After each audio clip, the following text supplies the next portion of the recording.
Not finished. I should finish them tomorrow. From what I saw, it was okay.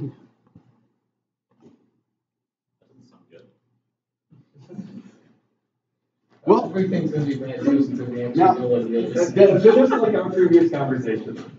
just so you know, some of the feedback I got from last quarter, especially from him, was I would like exams that are more applied, not just regurgitating facts. So that's what we did.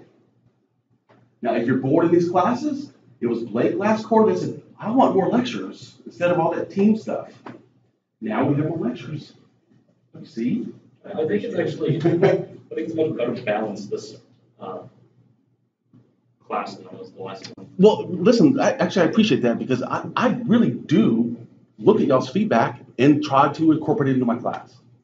I mean, the changes you see in this class are because of the feedback you gave me last quarter. Okay? All right. Let's start. This week, so we've kind of finished off the setup stuff. We kind of know what we're going to do with the modeling of the business events. This week, we're going to talk about actually talking to stakeholders and coming up with more details of what the businesses do. Okay? So this is roughly chapter 5, pages 55 to 66. The slides should be available on the syllabus. We're going to talk about business modeling. We're talking about kind of what our role is in this, and then we're talking about how do we record the interactions with stakeholders and these workshops, etc. So you should be able to have some considerations for what we need to do when we start to investigate requirements. I want you to gain some practical experience model work. We've already done this. And understand some perspectives when we're talking to these people. So in the big picture, in the big scheme of things, we're at this trawl. Remember, trawl is when we're digging the big, huge net to try to dig up requirements. Remember the case study that we're going to be working on this quarter. This is the textbook replacement website. This is kind of our work context diagram that we've settled on. Students are going to annotate and create content. Professors are going to annotate and create content. We're going to pay out royalties. These are the stakeholders we came up with. No one emailed me and said, no, Dr. Dennis, we need these stakeholders too. So I'm assuming this is fairly accurate. Quick review on some terms. An adjacent system. This is anything that places some demand on our work. The work context diagram is a high-level model where we identify the adjacent systems and how we interact with them. And then the business use case is the complete response to one of these demands. That's the business use case. Complete response to this. Okay, so I want to start this off with this short little interview. So do I have someone who wants to be the interviewer? Nobody? Yeah, I'll assign someone. Matt? I'll be the interviewer. Okay, Matt's going to be the interview. Who wants to be an interviewee? Who's used at Asher? Allison? You'll be the interviewee. So come on up here.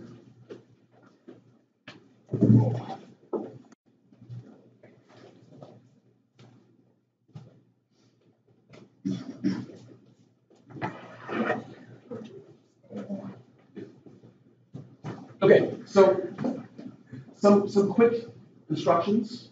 So first of all, when we interview someone, we want to kind of anchor it with like one business event. So you just want to talk to her about one specific event. Okay. The next thing is that what we want to do is we want to try to frame it in the past, like we talked about last week. And then finally, you don't have time for this. You didn't have time for this because I didn't give you enough time. But another thing is that we kind of want to think about like 2 or 3 things that we really want to uncover. 2 or 3 big questions that we want to get answered. I didn't give you time to prep for that, but this is when you guys look forward. So, Justin, would you transcribe this conversation? Sure. Now, have you had time to think about the one business event you want to talk to her about? Yeah. And share it with us. Just simply reserving a room. Okay, so room reservations is a key part to the scheduling. You proceed. When was the last time you reserved a room with that extra? Okay, so it was fairly recent. What room were you reserving? What was it for?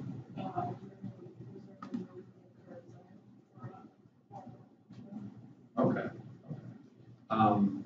Was it for the big room, small? Yes. For the arena? Oh, okay, so pretty big. When you reserved the room, how long did it take you to go through the whole process, do you think?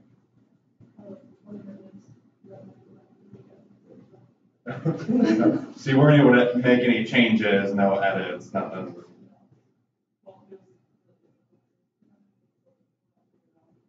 Okay, so the interface just didn't make any sense. There's no flow to it. Okay.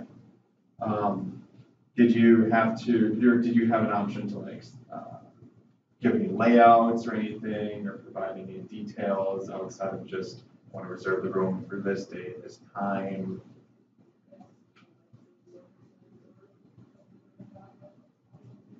That's it. I don't remember what all we opted for. Okay. Okay.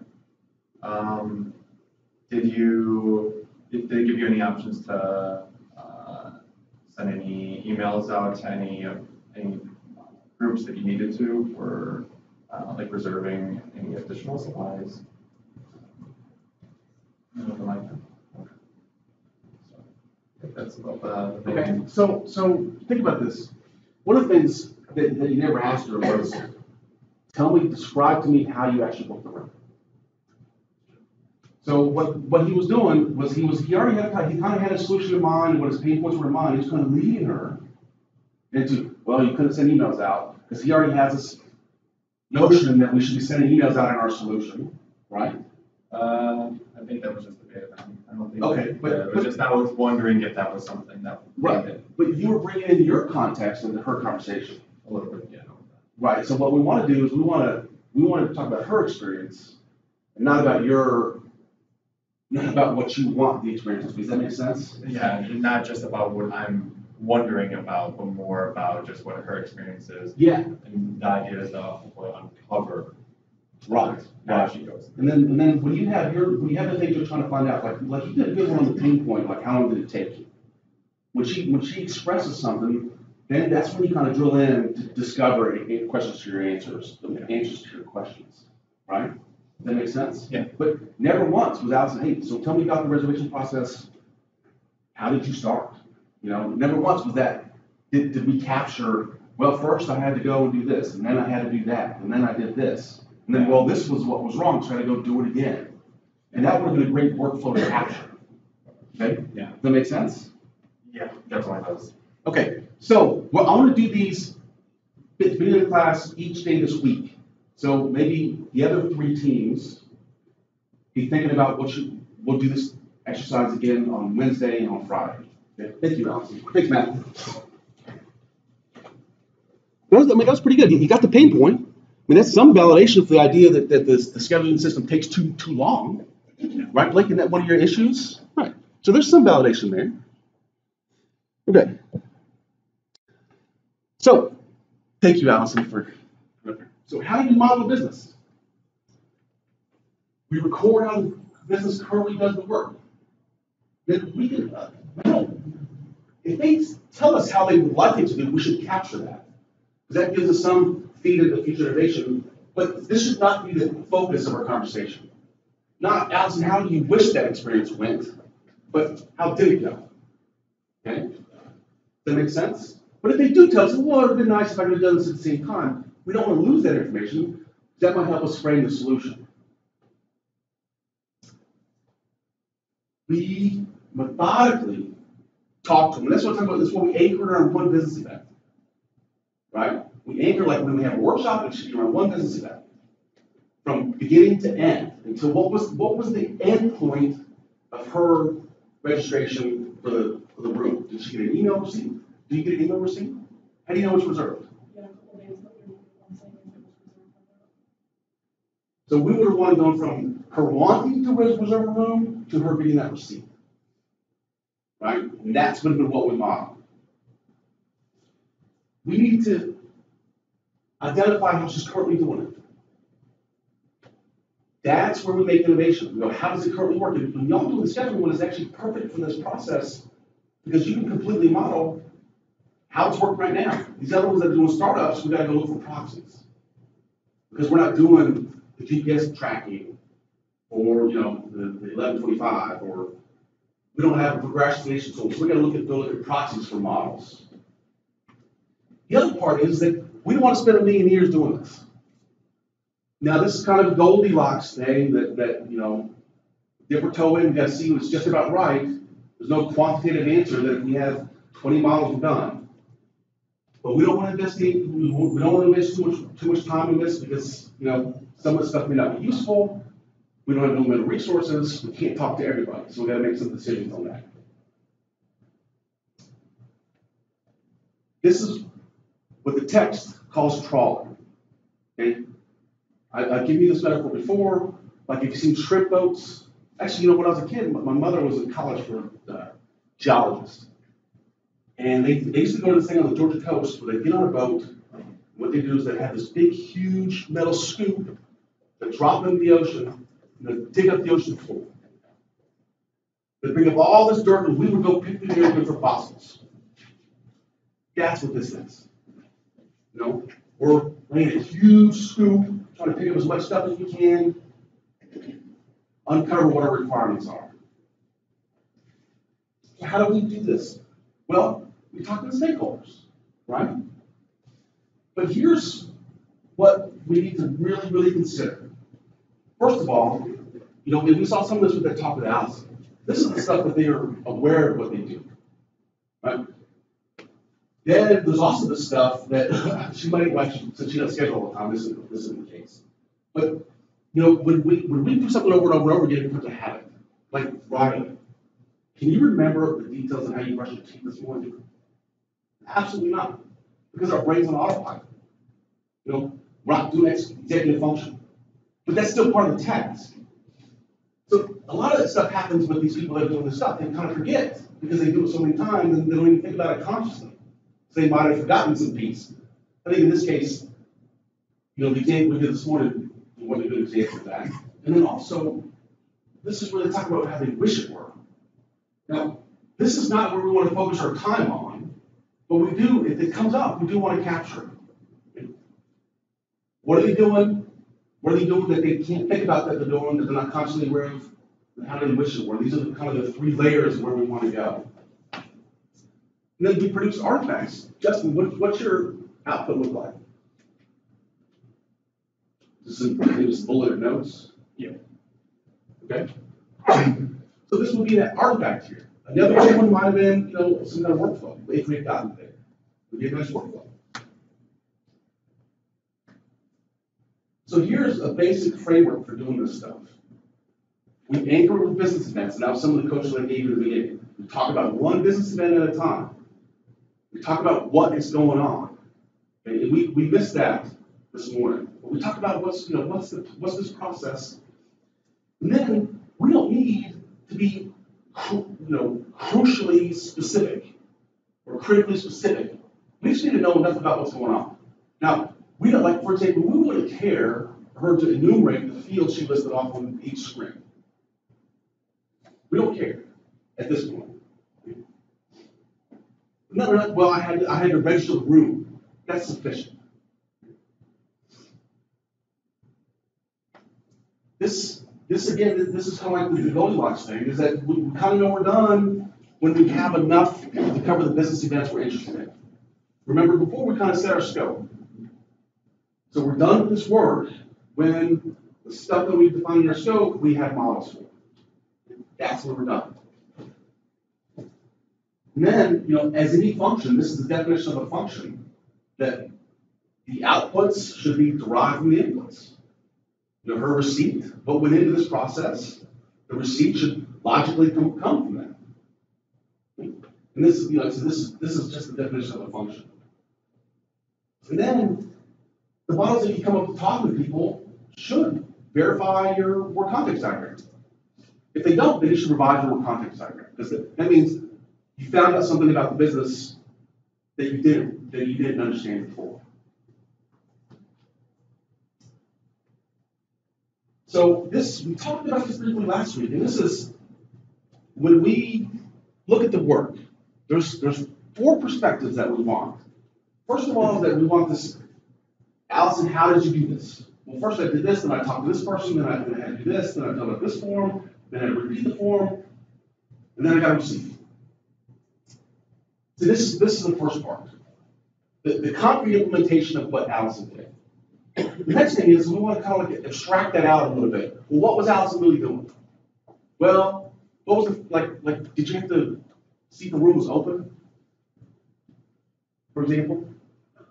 If you pick like the room, pick the date you want, and it'll show you all the rooms that are available. Okay, so that's the how. Well, I picked the date, they showed me a list of rooms that were done, and I picked the room. But what was she really trying to do? She was just trying to find an available room. See, so we take this hows, and we abstract it up one level to the what's. Okay? Then, here is where we would take this, well, I had to identify an open room, I had to make sure it was the biggest size, then I had to book the room, I had to arrange the catering. So once we have this abstraction, then that's where we'll do innovation. Well, how can we do this more innovatively? You know? And that's where we come up with a solution. And once we do that, then we drill down with how we're going to do that. So we go how are we currently doing it, what are we currently doing, innovate off that to how we should be doing it, to what we should be doing in the future, and then the concrete implementation of how we're going to do it in the future. And that's the process, that's the analytical process is going through here. The authors call this the brown cow model. And it's because of how now brown cow. That's where it comes from. How now brown cow. Just need to remember that. I would strongly advise you to remember this. You don't need to. All right. So, how now brown cow. How did Allison Curley do it? What was she really doing? Right? Let's innovate off this. And then how would we write a product to implement that innovation? That's the flow. And I have to say, in my experience as a programmer and coming up with solutions, this is actually really clever. The business, breaking stuff by business events and using that as your anchor for your modeling, that's clever. And also this process, the structured process for innovation is also really clever. So what are you supposed to be doing? Well, you've got to observe and learn what Allison's doing, how she interacts with Ad Astra. You have to be listening, not steering. We may steer someone when we want to flesh something out, but generally we want Allison to be doing the talking, telling us about her experience. You have to interpret what Allison said. So Allison's going to go, well, I did this, and I did this. And it's your job to go, okay, this is really what was going on. Not by Allison, I mean with the interviewee. Okay? Then finally, you need to be able to record these. I don't know if this is fine. Then you need to be able to record these. Right? And this is what I had Justin do. We'll start to record these. How you record this stuff becomes how you talk to other stakeholders. You know, one good way to go into an interview is to go ahead and have a model, a process, how you think it works now. You know, you use the scheduling system, right? So you probably could have fleshed that out ahead of time and then talked against it. You know, maybe her experience was very, very similar to yours. I would imagine there's probably one way to schedule a room. Is there more than one way to schedule a room? Is it called? Okay. So what do we use, what format do we use to do these recordings? Mind maps. Who's seen mind maps before? Trevor, you've seen mind maps? Okay. I'm trying to keep you awake, dude. I know it's hard to aid. Yeah, so this is just no syntax.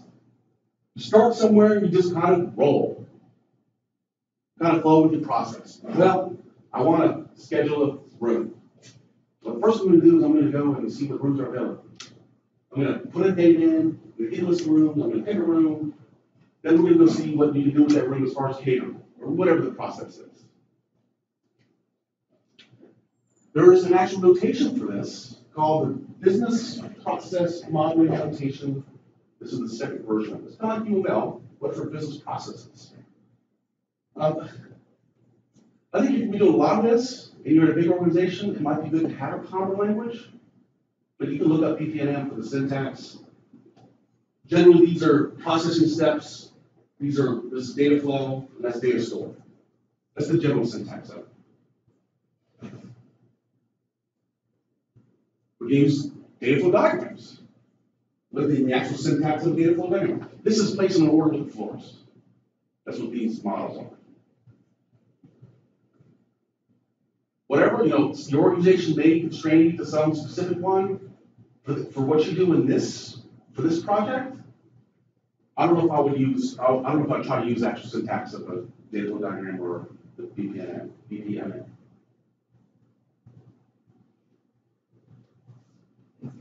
So this is important here, that we absolutely should record what's supposed to have happened. In this case, Allison getting her room reserved. Right? That's the outcome we want. Right? So that must be not ignored when we do this modeling. And then if we come across any kind of business rules, and business rule is stuff like, well, you can only schedule a room between the hours of 8 and 5 when we have staff. Or you can't schedule a room, you can't schedule the arena the third Thursday of every month. Whatever global rules there are on this kind of thing. For the transit stuff, maybe the business rule is that you can't add equipment to the bus because there's some safety concern. I don't know. I'm just spitballing. You have to get it certified if you're going to put it on a school bus, which actually that's probably true. This is kind of safety certification. You probably just can't go in and instrument school buses willy-nilly since there's governments involved and children involved. So we would also want to record any of those business rules when you engage the stakeholders. Here, but again, I wanted to emphasize this should not be the purpose of your meeting. The purpose of your meeting is to record how it happened. But if this comes out, then you should record that. Like Allison said, here's how I did it. Here's how I wish it would have happened. That would be a great way to do it. Okay. That was a great way to do it. If there's any exceptions, like her experience was perfect because she said, I had to do it all over again. Why did you have to do it all over again? The first one was because I couldn't figure out how to use it. And then the second time, after I tried reserving all the rooms, they denied my request, so then I had to do it all over again. Why did they deny your request? Because he didn't look at the dates properly, and he was verifying them.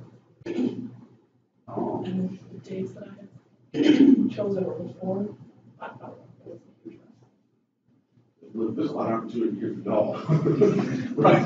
Yeah, right. I mean, it seems to me that, for example, that should have been pushed way up front.